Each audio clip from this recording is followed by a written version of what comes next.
Está no ar, abre aspas, o primeiro jornal multidigital do eixo SP-Rio. Abre aspas.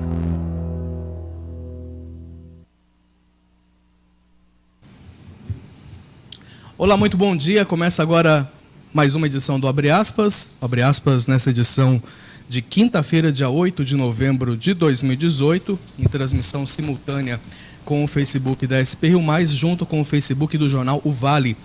E você está percebendo que nós estamos de cara nova. Estamos em novos estúdios, localizados aqui na região do Aquários, em São José dos Campos. Aqui ao meu fundo, atrás de mim, você acompanha um trecho da Avenida Cassiano Ricardo, nesse dia chuvoso, esse dia nublado, aqui em São José. Aqui comigo nos estúdios, na bancada, o jornalista José Guilherme Ferreira. Muito bom dia, Zé. Bom dia, Rodrigo. E o cientista social, nosso comentarista Leandro Bessaneri. Bom dia, Leandro. Bom dia, Rodrigo. Bom dia, Zé Guilherme. Oi.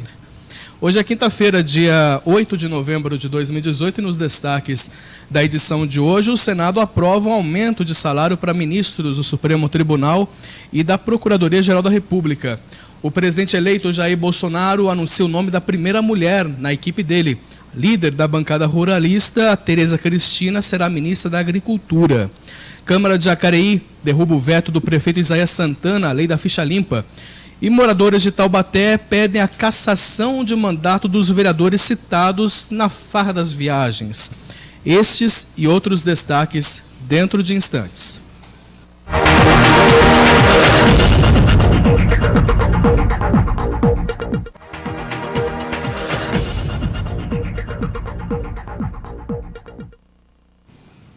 Muito bem, retornando com a edição do Jornal Abre Aspas desta quinta-feira, lembrando que também estamos ao vivo no nosso portal. Você acessa o sprriomais.com.br e também acompanha essa transmissão por lá.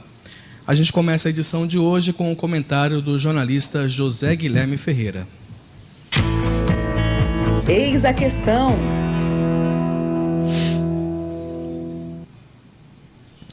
O controle das contas públicas é fundamental para qualquer governo.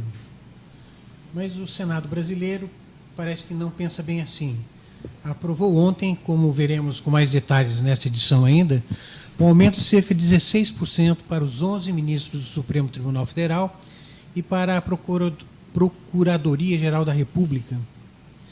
O problema maior é que esse aumento acabará tendo um efeito cascata no judiciário e também no funcionalismo como um todo, com custos estimados entre 4 e 6 bilhões de reais. Isso aumenta o rombo das contas públicas e cai no colo do próximo presidente e dos próximos governadores. Alguns estados já falidos não vão ter como pagar essa conta. Essa votação foi considerada a primeira derrota de Jair Bolsonaro, que ontem ainda apelava aos senadores contra o aumento. Não adiantou. Foi uma espécie de recado da casa. Quem colocou a questão em pauta foi um adversário de primeira hora de Bolsonaro, o senador Eunício de Oliveira. Pareceu até uma vingancinha contra Bolsonaro, já que Eunício era Haddad. Eunício, bem entendido, é daquela turma não reeleita, senador rejeitado.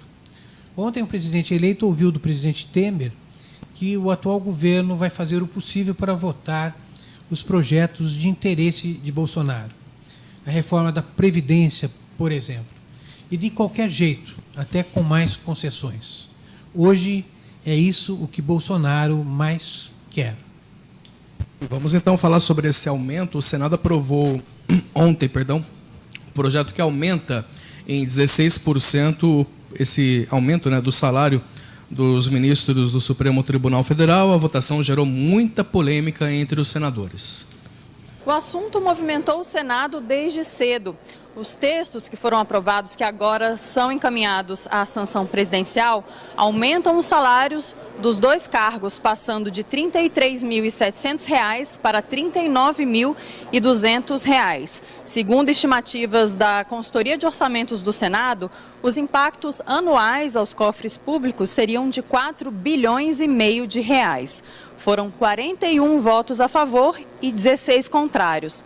Segundo um dos relatores do projeto, o senador Fernando Bezerra Coelho, um acordo firmado pelo Supremo Tribunal Federal para acabar com o auxílio moradia anularia esse impacto, mas para outros senadores seria preciso garantir a desvinculação dos salários da magistratura e de cargos do Executivo e do Legislativo, que tem como base o teto do funcionalismo público, que é justamente o salário de ministro do Supremo Tribunal Federal. Antes dessa votação, o presidente eleito se pronunciou. Jair Bolsonaro afirmou que este não é o momento certo para esse aumento. Obviamente que não é o momento, nós estamos encarando, terminando o ano com déficit, vamos começar com outro déficit. Quando se fala em reforma da Previdência, sempre existe sacrifício, né, por mais que alguns digam o contrário, mas todos têm que colaborar para que o Brasil saia dessa crise. E o Poder Judiciário, no meu entender, num gesto de grandeza, com toda certeza, não fará tanta pressão assim por esse aumento de despesa agora, no meu entender. Esse apelo foi feito antes da votação. Antes da votação começar, mas não deu certo. E foi aprovado assim. Pode gerar um efeito cascata também, e atualmente esse aumento foi equiparado para os ministros do Supremo e também um outro projeto também aumentando o da Procuradoria-Geral da República.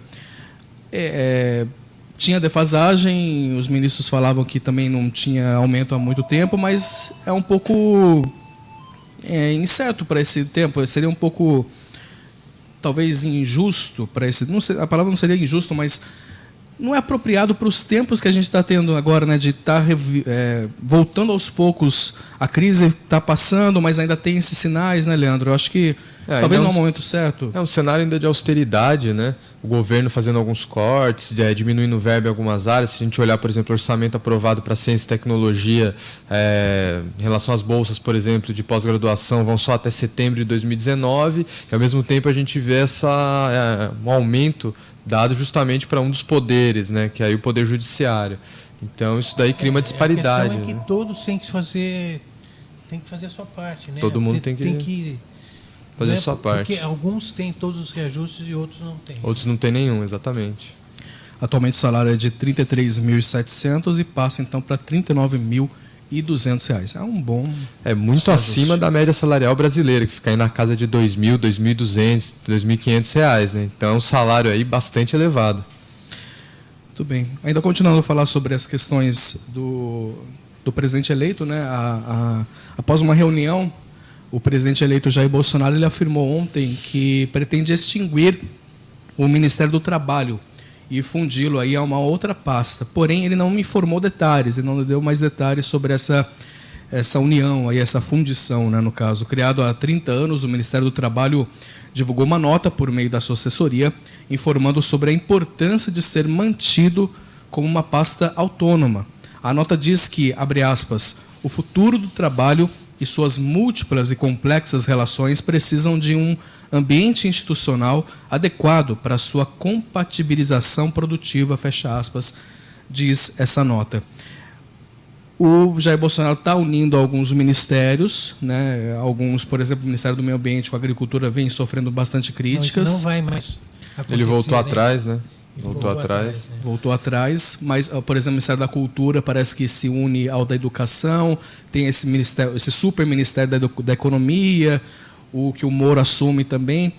Enfim, são consequências que a gente vai ver ao longo do ano, né, Leandro? Mas precisa se enxugar mesmo. É uma necessidade também de se enxugar a máquina pública. São muitos ministérios, mas alguns são essenciais. O Ministério do Trabalho, por exemplo, há um certo receio dessa extinção dele. Eu acredito também que o Ministério do Trabalho é um ministério fundamental. Porém, a gente tem que pensar o seguinte, muitas vezes a gente fala, não, vamos manter um ministério, como, por exemplo, aconteceu com o Ministério do Meio Ambiente. No caso, manter ou não o ministério, eu acho importante, tem que ter um Ministério do Meio Ambiente, mas depende também de quem que ele vai colocar para coordenar o ministério, para ser o ministro e da equipe técnica que vai assessorar esse ministro. De nada adianta agora, ele já voltou para trás mais uma vez, né? Ele desistiu dessa fusão do Ministério da Agricultura com o Ministério do Meio Ambiente, que é um absurdo, diga-se de passagem, você colocar os ruralistas para controlar a questão do meio ambiente, né? Então, assim, você coloca um lado que tem interesse justamente em questões contrárias às ambientais para coordenar as questões ambientais, mas só que também quem que ele vai colocar para coordenar esse ministério? Né? Quem serão as pessoas? Ele falou que o ministério é uma coisa dele. Então, aí você também não adianta nada. Ele preserva o ministério, mas ao mesmo tempo não tem autonomia nenhuma essa pasta. E em relação ao Ministério do Trabalho, muitas pessoas acham que isso não serve para nada, mas se esquece que existe o Ministério Público do Trabalho, que existem as fiscalizações que são feitas pelo Ministério do Trabalho, uma série de regulamentações, de políticas públicas que são feitas justamente para os trabalhadores. Então, assim, esse é um ministério fundamental. Vai extinguir o ministério e qual que é o retorno que isso vai dar? Porque o Temer também extinguiu alguns ministérios e o retorno financeiro para o país em relação a despesas foi mínimo. Então tem que ter sim uma avaliação muito criteriosa do que vai se fazer e o porquê que vai extinguir o ministério. Porque os funcionários são muitas vezes remanejados. Exatamente. Os funcionários públicos não são mandados embora, as coisas não são jogadas fora e acabou o ministério. Eles vão ser remanejados. Se o cara é concursado, ele não vai poder ser mandado embora. Além disso, qual que é a economia de dinheiro que isso vai trazer? Você fazer uma junção dessa. Vai desburocratizar alguma coisa ou vai tornar ainda mais complexa a relação? Então isso é importante avaliar, tem que avaliar com muita calma, porque o Michel Temer já fez isso. E o resultado não foi exatamente aquele que ele esperava, né? Eu vou chamar um intervalo rapidinho, você continue com a gente aí, você continue conosco na audiência do Jornal Abre Aspas, lembrando que estamos com a transmissão simultânea pelo Facebook da SP Rio Mais, junto com o Facebook do Jornal Vale e também pelo aplicativo da rádio online, que você baixa gratuitamente no seu iPhone, no seu celular, no seu tablet, e pelo nosso site spriomais.com.br. O intervalo é rápido e na sequência continuamos a falar sobre política.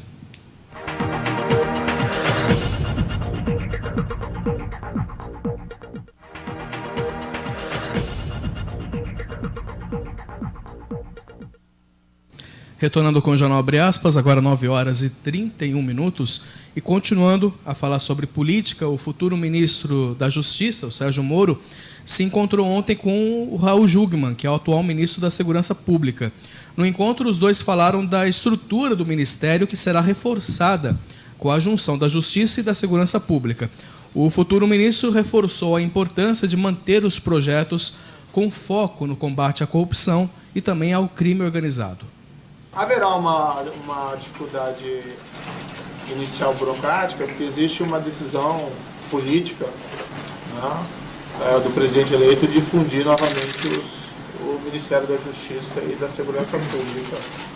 Em que formato isso vai ser realizado é algo ainda que está sendo discutido, né? Mas o foco, isso eu já falei publicamente, será ainda que pese nenhuma das áreas vai ser negligenciada, mas o foco será realmente anticorrupção e anticrime organizado. O presidente eleito Jair Bolsonaro anunciou ontem também a deputada federal Tereza Cristina, do DEM, lá de Mato Grosso do Sul, como ministra da Agricultura. Atual presidente da FPA, a Frente Parlamentar Agropecuária do Congresso Nacional, que é conhecida como a bancada ruralista. A Tereza Cristina, ela foi indicada pela própria federação, pela própria frente, para esse cargo. Ela é engenheira agrônoma e empresária. No Congresso, Tereza Cristina foi uma das principais defensoras do projeto que mudava ali as regras do registro de agrotóxicos. A futura ministra está no primeiro mandato como deputada e, durante a campanha eleitoral, manifestou apoio à candidatura de Bolsonaro à presidência. No Mato Grosso do Sul, ocupou o cargo de gerente executivo em 4 secretarias e também exerceu os cargos de diretoria presidente da Agência Estadual de Defesa Sanitária Animal e diretora-presidente da empresa de gestão de recursos minerais. Ela será a segunda mulher a comandar a pasta e atualmente ela é a primeira mulher anunciada aí pelo governo do presidente, novo governo do presidente Jair Bolsonaro. Ele que batia muito na tecla de mulheres, na questão de ter um governo com a presença de mulheres e tudo mais, mas até agora estava sendo bastante criticado, porque até então no alto escalão não se tinha ainda nenhum nome de uma mulher, e agora apareceu então esse nome da Tereza Cristina. E como a gente comentou mesmo dessa união aí, que estava sendo debatido, essa junção dos ministérios, acabou deixando de lado. Até quando, né? Ele não vai voltar atrás em suas decisões. Sim. Vamos aguardar e acompanhar.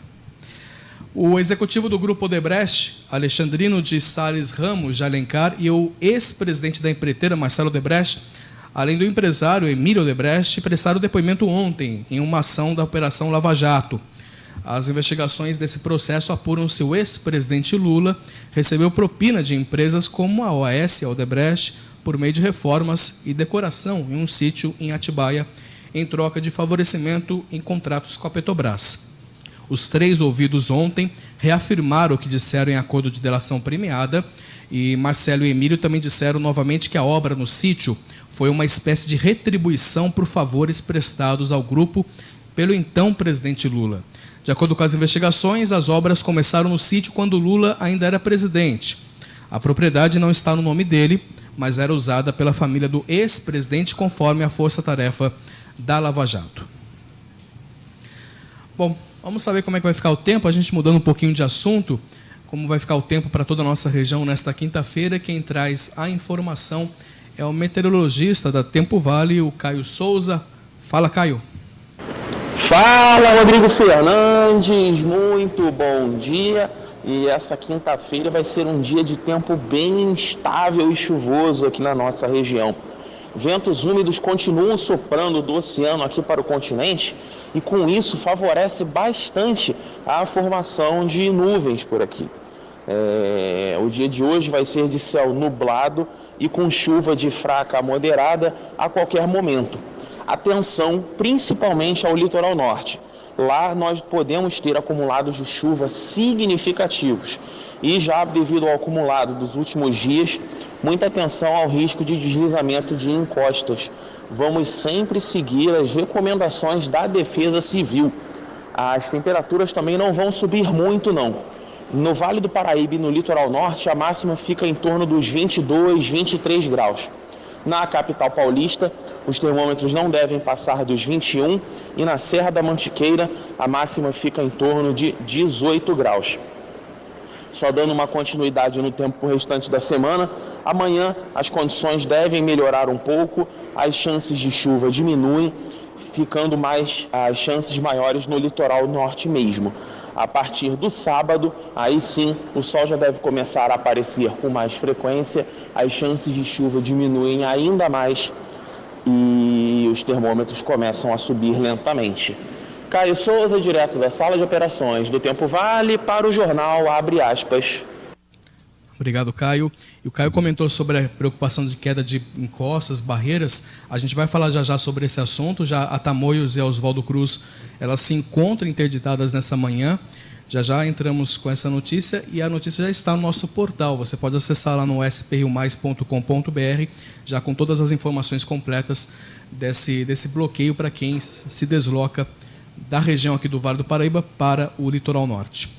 Bom, a gente vai rapidinho para o intervalo. Na sequência, a gente continua aqui com o Jornal Abre Aspas, falando sobre internacional e também notícias regionais.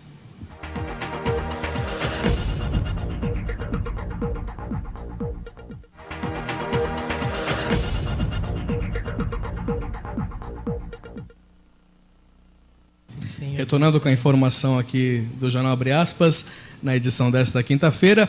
E vamos com informações internacionais, porque a Casa Branca ontem anunciou a suspensão da credencial do jornalista da CNN, o Jim Acosta, depois de que uma intensa discussão aí com o presidente Donald Trump, e isso durante uma coletiva de imprensa. A coletiva na qual ocorreu esse incidente se deu um dia depois das eleições legislativas. Já a gente vai colocar essa matéria das eleições legislativas, mas o Trump reagiu a uma pergunta da CNN sobre o tema da caravana de imigrantes que avança para a fronteira dos Estados Unidos, originária aí da América Central. Uma associação que representa os jornalistas que cobrem a Casa Branca considerou inaceitável a medida tomada pelo executivo americano.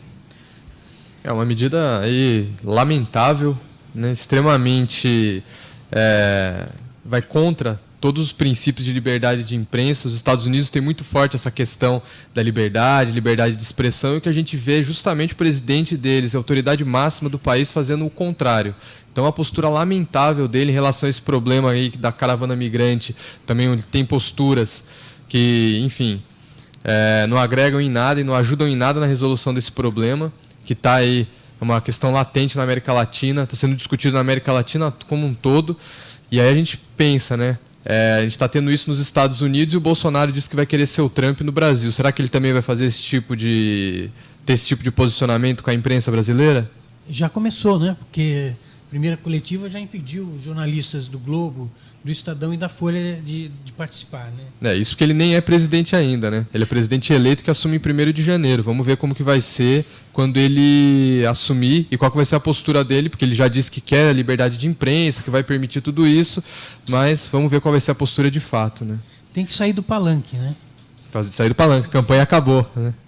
Não adianta nada fazer uma coletiva numa prancha, mostrando humildade, simplicidade e tomar uma atitude de impedir jornalistas de estarem nessa coletiva, né? Exatamente. Os Estados Unidos definiram um novo parlamento. O Partido Democrata da oposição conquistou a maioria na Câmara e o republicano de Donald Trump manteve o controle no Senado. Um número recorde de mulheres foi eleito para a Câmara dos Deputados dos Estados Unidos nas eleições legislativas de meio de mandato. 237 mulheres participaram da disputa das 435 vagas na Câmara. Maior número de candidatas já registrado. Ao menos 95 mulheres foram eleitas, superando o recorde de 84 congressistas da legislatura atual.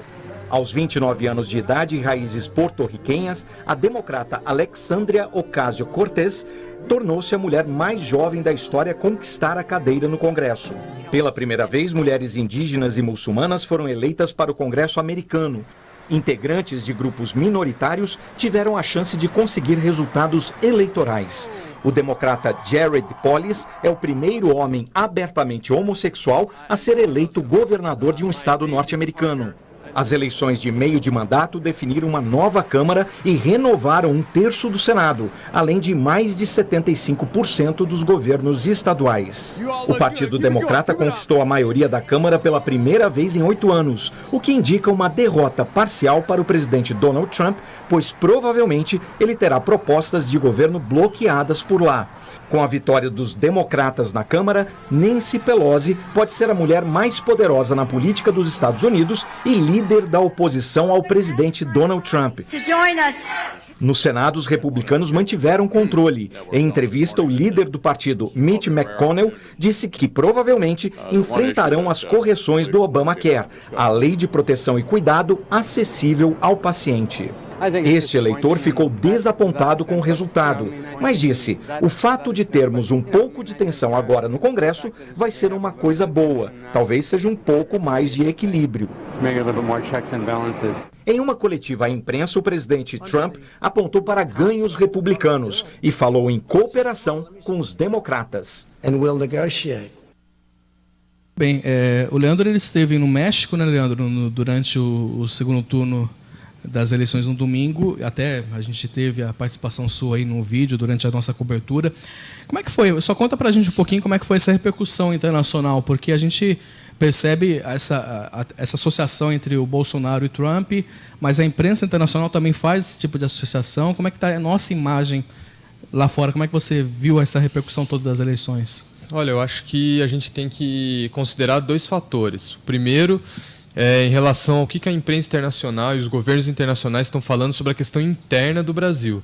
Então existe uma preocupação, principalmente em relação a essa guinada, digamos, autoritária do Brasil, ainda uma questão desconhecida. É importante a gente citar assim, sempre que tem uma eleição, há uma certa preocupação dos governos, pela preocupação de saber o que está por vir, né? Então, o que vai ocorrer aí nos próximos anos. Então, os governos internacionais, os governos dos países, nossos países vizinhos, principalmente dos países da América Latina, eles acabam tendo esse tipo de questionamento, fica essa dúvida, a imprensa repercute dessa forma. No caso da eleição brasileira, uma coisa que eu percebi muito foi o destaque para a questão da violência, né, antes do segundo turno, que estavam os jornais, principalmente mexicanos, latino-americanos, aí, repercutindo essa questão de que havia um crescimento da violência, um crescimento do discurso de ódio no Brasil, e depois, aí, no domingo, com os resultados das eleições, novamente essas dúvidas. E o cenário interno tem essa preocupação com o autoritarismo, até por conta da questão que vem acontecendo na Venezuela, né, um país vizinho que faz fronteira com o Brasil, que vem passando aí por uma deterioração absoluta da sua economia, das suas instituições.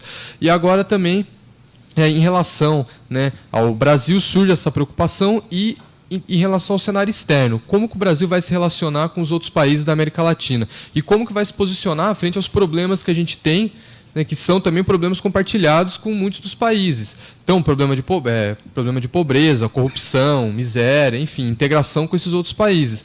O que eu percebi, conversando com o pessoal da cientistas sociais mexicanos, o pessoal da política mexicana e latino-americana também, é que eles têm uma preocupação pelo seguinte: principalmente no México, eles já têm o Trump ao norte, agora eles vão ter um Trump ao sul, né?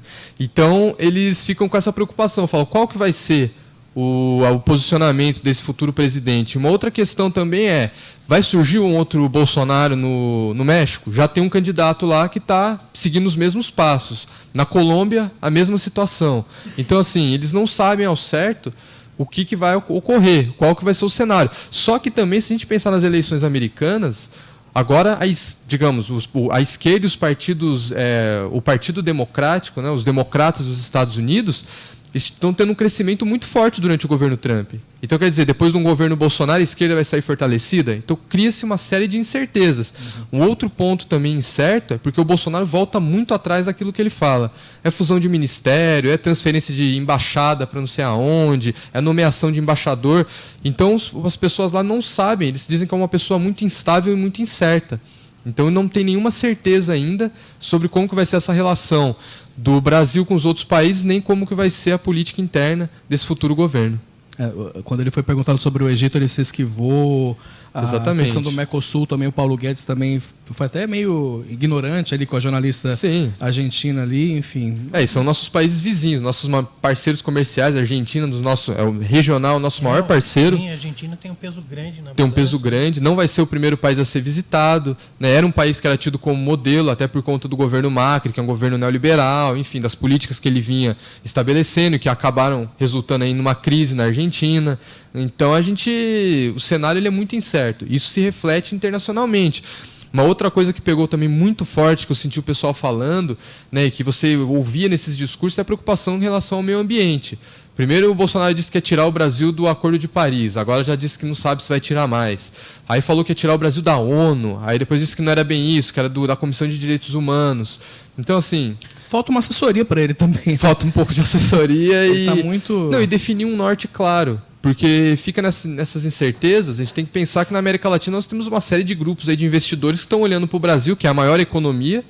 Aliás, Brasil e México são dois gigantes, um de costas para o outro, não há uma grande relação entre os dois países, e a gente fica aí nessa incerteza, a gente não sabe o que vai acontecer, vai assumir um presidente novo no México, né, o López Obrador, então a gente não sabe exatamente o que... Existe uma névoa aí, um nevoeiro aí espesso que os cientistas políticos, os empresários não sabem o que esperar em relação ao Brasil nos próximos anos. Agora 9 horas e 47 minutos e informações regionais. As rodovias a Tamoios e a rodovia Oswaldo Cruz, elas que ligam o Vale do Paraíba ao litoral norte de São Paulo, elas registraram interdições aí na manhã de hoje por conta de queda de barreiras. A Tamoios foi interditada ainda na noite de ontem, depois de um bloqueio no quilômetro 70, com a queda de uma árvore, depois aí de 2 postes de energia no local. Durante a madrugada ainda houve queda de barreira nos quilômetros 67 e 69. Segundo a concessionária que administra a rodovia, são 2 pontos de interdição, no trecho de Serra, no sentido litoral, e um no trecho de São José dos Campos. Então, assim, o tráfego na estrada foi bloqueado aí pelo risco de novos desmoronamentos aí de barreira, e não há prazo ainda para que essa pista seja liberada. A Oswaldo Cruz, que liga Taubaté ao Ubatuba, amanheceu também com trecho de serra interditado.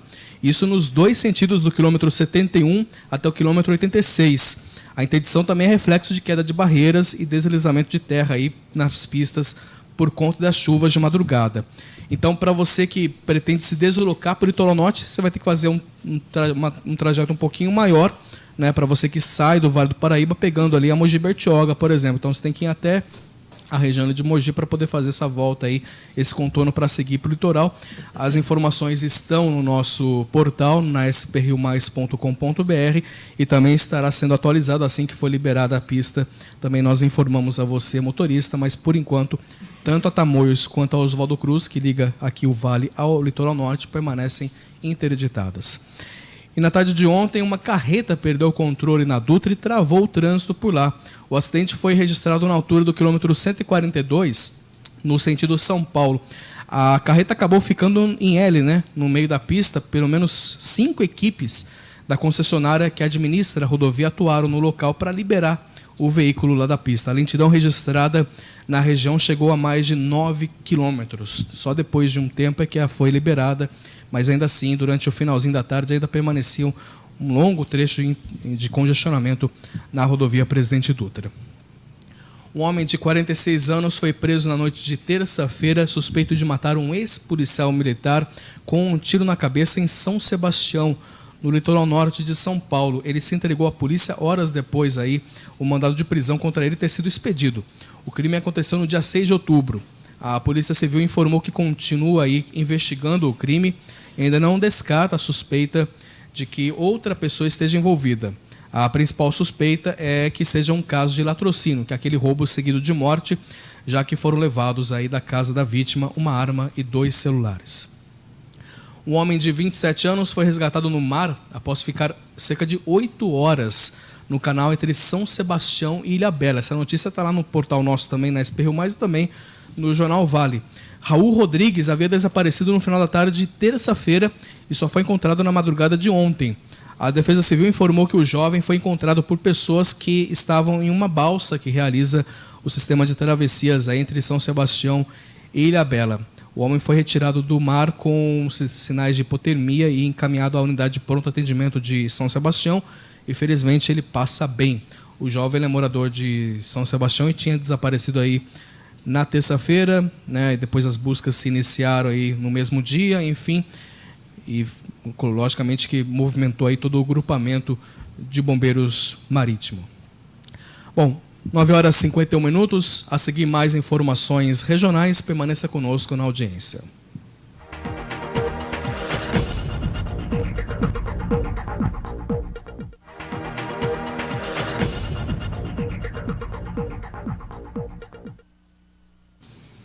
Retornando com o Jornal Abre Aspas, na edição desta quinta-feira, agora 9 horas e 54 minutos.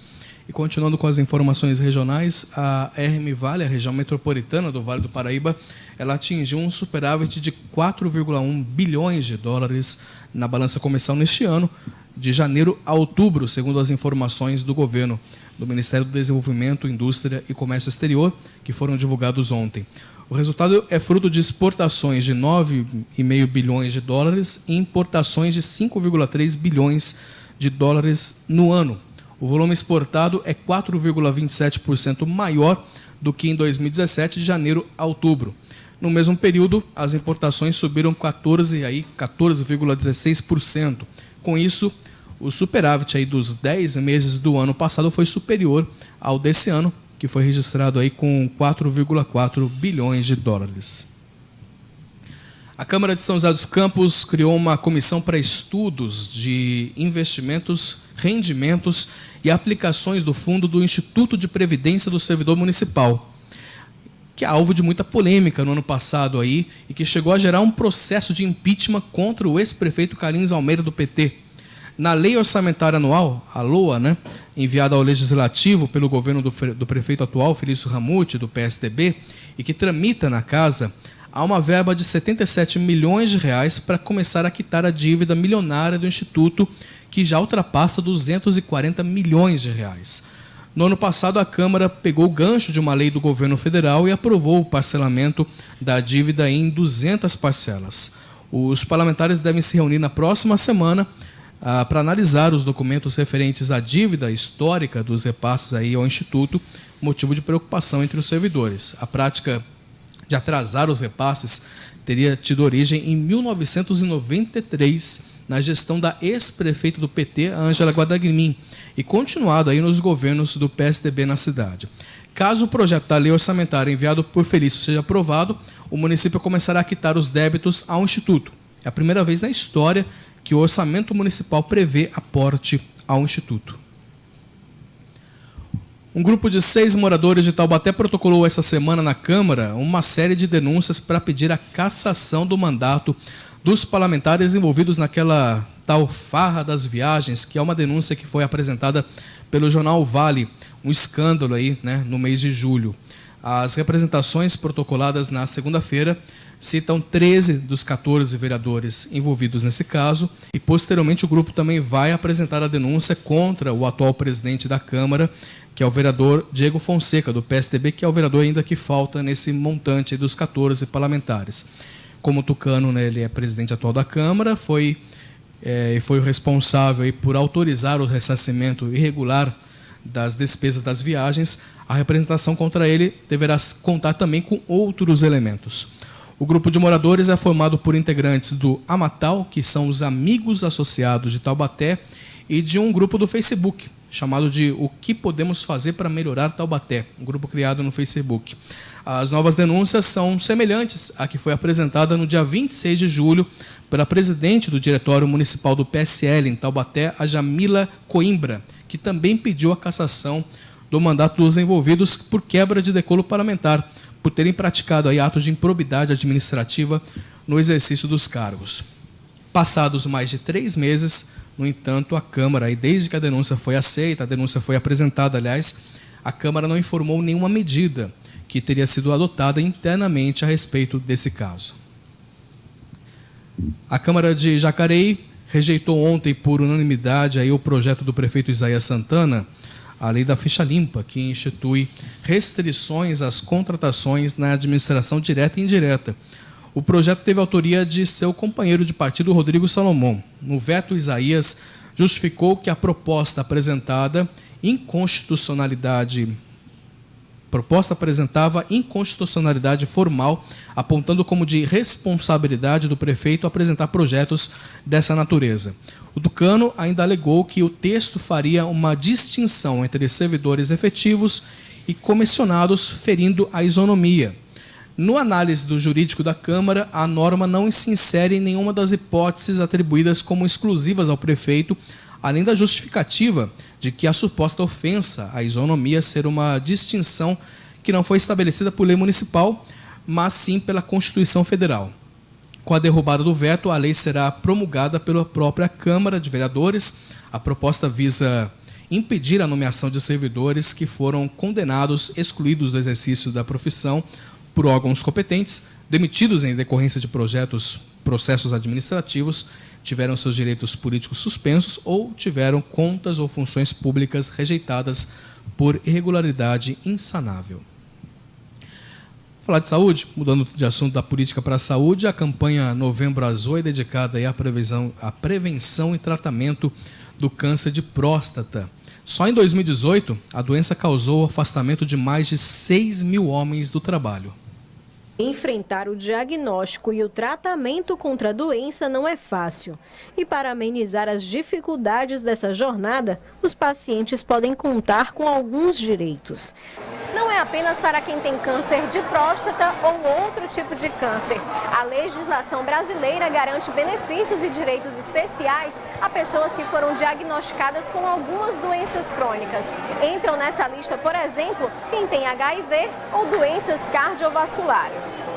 Quem contribui para a Previdência, os benefícios mais comuns são o auxílio-doença e a aposentadoria por invalidez. Só no ano passado, no Brasil, mais de 6 mil homens precisaram se afastar do trabalho devido ao câncer de próstata. E quem depende de acompanhamento permanente pode ter acrescido 25% no valor da aposentadoria. Quem não contribui e comprovar que precisa de auxílio também tem direitos. Dentre os direitos, os principais que nós identificamos é o direito direito previdenciário, né, que é o benefício social, que é o BPC, o benefício de assistência social, que é aquele paciente que se enquadra, são aqueles que não têm contribuições. O paciente também tem direito ao saque do PIS/PASEP e do Fundo de Garantia, o FGTS. Os benefícios também se estendem aos tributos. Quem for diagnosticado com câncer ou outras doenças crônicas recebe isenção no imposto de renda, na compra de veículos e até no pagamento de tributos sobre propriedade de automóveis e imóvel, como IPVA e IPTU. Segundo este advogado, o empregador também tem obrigações em relação ao trabalhador. fazer a reintegração do empregado em outro setor de trabalho de forma que ele não venha agravar as consequências e sequelas decorrentes do tratamento do câncer. E, no caso de reintegração, ele retorne à empresa depois de suspenso o benefício previdenciário, ele seja relocado em uma atividade ou num local de trabalho compatível com sua limitação física ocasionada pela doença. Muito bem, a importância da prevenção e parar também com essa bobagem de o homem não pode se cuidar e tudo mais. Tem uma série de bobagens aí que acabam prejudicando ainda mais, aí, aumentando ainda mais câncer de próstata e outros cânceres aí, né? Somos homens e devemos também nos cuidar da nossa saúde. Quero agradecer, a gente está encerrando aqui o Jornal Abre Aspas nesse formato novo. Aliás, eu estou até... essa é a minha câmera, né? Estou até perdido nas câmeras aqui. Você está vendo novamente aqui a Avenida Cassiano Ricardo, aqui ao meu fundo. Enfim, estamos em um prédio novo aqui no Jardim Aquários e levando sempre informação de conteúdo com qualidade para você, amigo internauta, que nos acompanha tanto pelo nosso Facebook como também pelo nosso portal, né, no sprriomais.com.br. Leandro, mais uma vez, obrigado. A gente encerrou o Jornal Abre Aspas no outro prédio contigo, né, na quinta-feira passada. A gente está abrindo, então, esse novo formato e com um novo estúdio contigo também. Então, você está estreando junto com a gente, então, nesse formato novo. E você tem um convite também, né? Semana que vem tem um evento interessante também que você vai participar. É isso aí, Rodrigo. Na semana que vem, na próxima terça-feira, das 9 às 5 da tarde, vai ter um evento na Unicamp sobre cidades, a cidade em disputa.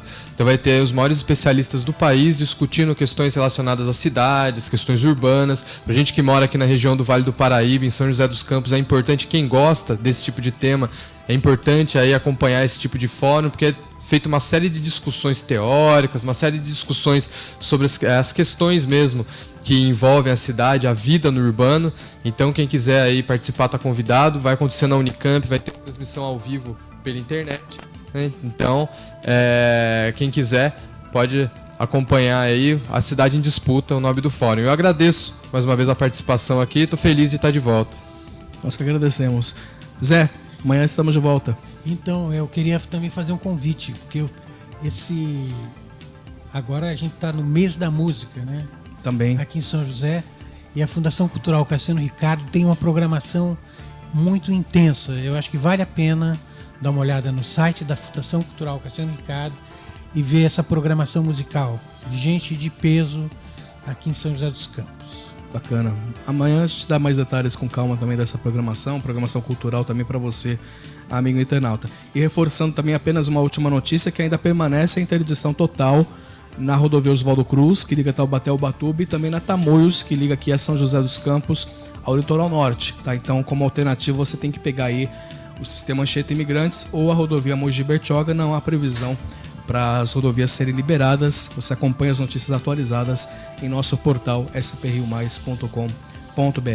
Agradecendo essa bancada mais uma vez, e a gente retorna então com o Jornal Abre Aspas amanhã, a partir das 9 horas da manhã. Obrigado pela sua audiência e até mais.